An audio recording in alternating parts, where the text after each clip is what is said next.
بسم اللہ الرحمن الرحیم۔ رکوع سجدہ قعدہ دونوں سجدوں کے درمیان بیٹھنا اور وطر میں دعائے قنوت کے علاوہ دعائیں نفل سنت کے علاوہ بعض نماز فرض میں بھی پڑھی جا سکتی ہیں یا نہیں؟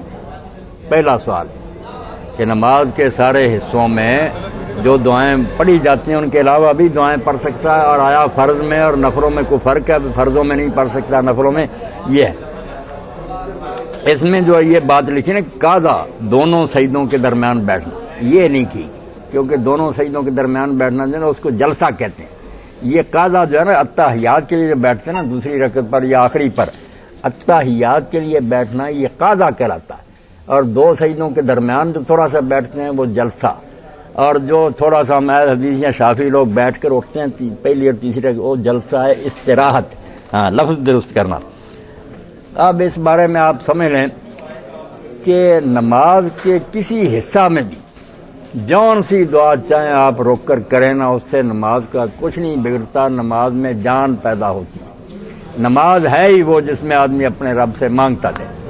اس لیے امام ابن قیم نے زاد المعاد میں 7 موقع صحیح حدیثوں سے بیان کیے کہ اللہ کے رسول علیہ السلام اللہ اکبر کہتے یہ ادعیہ استفتاح شروع میں کبھی سبحانک اللہ، کبھی اللہم باعث بینی، کبھی وجہت وجہ، بہت دعائیں آپ نے کی ہے۔ یہ نمونہ دے دیا کہ یہاں دعائیں ہو سکتی۔ اسی طرح رکوع میں بھی آپ نے سبحانک اللہم ربنا و بحمدک اللہم اغفر لی، اس پر بھی امام بخاری نے باندھا کہ رکوع میں بھی دعا اللہم اغفر لی دعا، پھر کھڑے ہو گئے اس میں بھی آپ نے دعائیں کی ہیں، اللہم طہرنی من الذنوب والخطایا اللہم طہرنی من الدنس، بہت اس میں بھی کرتے۔ یہ موقع بتا رہے ہیں، یہ نہیں کہ وہی کرنی ہے، حضور نے تعلیم دے دی۔ دو سجدوں کے درمیان بھی بیٹھنا، اس میں بھی اللہم اغفر لی یا رب اغفر لی۔ سجدے میں بھی، سجدے میں تو خصوصاً آپ نے حکم فرمایا نا کہ بندہ اپنے رب کے سب سے زیادہ قریب سجدے میں ہوتا ہے، اس لیے وہ زور لگا دے دعاؤں میں، فَقَامِنُ نَّن يُسْتَجَابَ لَهُ، سجدے میں کی ہوئی دعاؤں کے بارے میں ضمانت ہے کہ وہ قبول ہوگی۔ یہ پاؤں پڑھ کر آپ مانگ رہے ہیں۔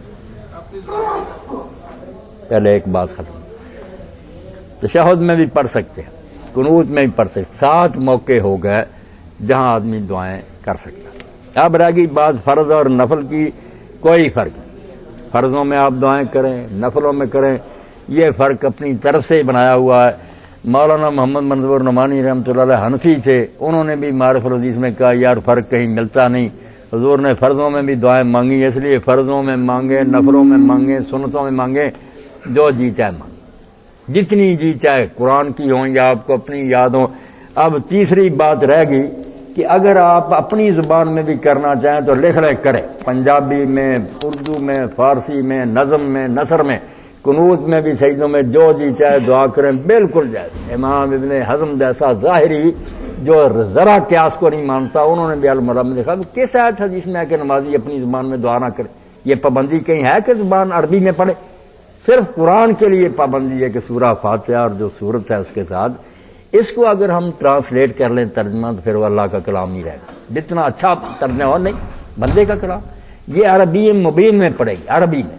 اور اس میں یہ بھی نقصان ہے کہ اگر ہم لوگوں کو اجازت دے دیں جیسے ٹرکی میں اور اب بھی کئی ملکوں میں کہ اپنی زبان میں بھائی جماعت ہو رہی ہے، دوسرے علاقے کے لوگ کیا سمجھیں گے کہ یہ نماز پڑھ رہے ہیں، کہ بنگلہ دیشی ہمارے ساتھ کیوں شامل ہوں گے، ٹرکی کیوں شامل ہوگا؟ یہ پھر مسلمانوں میں فرقے بن جائیں گے، امت بٹ جائے گی۔ یہ مسلمانوں کی بین الاقوامی زبان ہے کہ سورہ فاتحہ اور جو سورت ہے یہ اونچی پڑی، یہ عربی، باقی اپنی زبان میں آپ کر سکتے ہیں، بالکل بلا جھجک کر سکتے ہیں۔ امام ابو حنیفہ رحمۃ اللہ علیہ نے تو پہلے یہ کہا تھا کہ سورہ فاتحہ اور سورت بھی ترجمہ، مگر بعد میں وہ پھر لوگوں کے سمجھانے سے شاگردوں کے مان گئے کہ سورہ فاتحہ اور جو ہے نا سورت یہ ٹھیک ہے، باقی اللہ اکبر سے لے کر وہ پوری نماز کہتے ہیں کہ اب بھی اپنی زبان میں پڑھے، کوئی آیت حدیث نہیں ہو۔ امام ابو حنیفہ کا یہ کہنا کہ اللہ اکبر سے لے کر اتحیات درود بھی اپنی زبان میں، میں تو وہ نہیں کہہ رہا، میں تو کہتا جو مسنون ہے وہ تو عربی میں پڑھے، باقی دعائیں اپنی زبان میں جی چاہے کریں۔ مولانا اشرف علی تھانوی رحمۃ اللہ علیہ کے ایک ساتھی تھے تجمل حسین، ان کا نام تھا، سید تھے، وہ گئے مکہ معظمہ، انہوں نے وہاں نماز با جماعت پڑھی۔ اب شافعی امام نماز پڑھا رہا تھا، نماز فجر کی تھی۔ یہ مالکی حضرات جو ہے نا یہ وطر میں کبھی قنوت نہیں پڑھتے، وطر ویسے ہی رکھتے پڑھتے ہیں قنوت نہیں پڑھتے. یہ حضرت عبداللہ بن عمر کا طریقہ تھا, وہ نہیں وطر میں قنوت پڑھتے.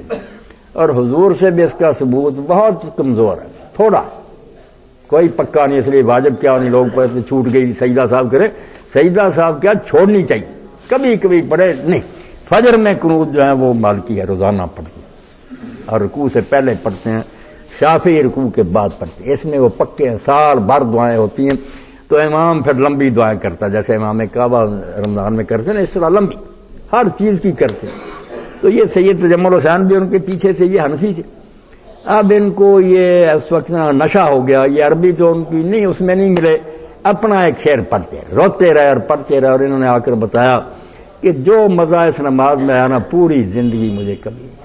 وہ اپنی پڑھتے رہے, میں روتا رہا, اور یہ شعر جو تھا نا اللہ کے سامنے دہراتا رہا کہ اے اللہ, میں اگر تیرا گناہگار بندہ ہوں تو میرا پردہ فاش نہ کر, کھولنا نہ, پردہ ہی رہنے دینا. قیامت کے دن میں لوگوں کی شان نگاہوں میں گر بدم من سر من پیدا مکن, اگر میں برا بھی ہوں تو میرا راز ننگا نہ کر. حاجی صاحب نے فرمایا یار ہمارا مذہب الگ ہے حنفیوں کا, مگر بہت اچھا کیا, جب تیری نماز بن گئی اور اچھا. تو یہ حوالہ میں دے رہا ہوں کہ نماز میں اپنی, اور جن لوگوں نے شروع کر دی نا, آپ یقین جانے وہ نماز کے اتنے پابند ہو گئے اور اتنا لطف آیا. انہوں نے کہا باقی عمر تو ساری یوں ہی گزر گئی, اب جب ہم مانگتے اپنے اللہ سے تو مزہ آ جاتا. اولاد نہیں مانگے, رزق کیا کوئی مقدمہ, جو مصیبت ہے سنائے. اسی لیے صحابہ کرام کا پڑھتے ہیں کہ جب ان سے کوئی کہتا تھا دعا کرنی ہے, وہ کہتے تھے فرض نماز پر ٹال دو اس کو, جب فرض نماز پڑھو گے اس کے سجدوں میں کرنا, مسئلے حل ہو جائے. ہم نے نماز بنا لی چھوئی موئی, مشین کی طرح کے بٹن دباؤ, سبحانک اللہ, السلام علیکم ورحمۃ اللہ, کوئی پتہ نہیں کیا ہو رہا. اس لیے نماز میں ویرائٹی پیدا کرے. نماز نبی بھی لے نا, حضور رکوع میں بھی کئی طرح کے ذکر کرتے, کبھی سبحان ربی العظیم, کبھی ساتھ وب حمدی, کبھی سبحان اللہ وب حمدی, کبھی سبوح قدوس رب الملائکۃ. تو یہ رنگا رنگی اسی لیے تھی کہ ایک ہی رہے نا تو وہ رٹا ہو جاتا. آپ بھی وہ نماز نبی لیں تو دعائیں کریں. تو دعا کے بارے میں کوئی مسئلہ نہیں رہ گیا کہ ہر حصے میں کر سکتے ہیں, فرض اور سنتوں کا کوئی فرق نہیں, اپنی زبان میں بھی کر سکتے ہیں.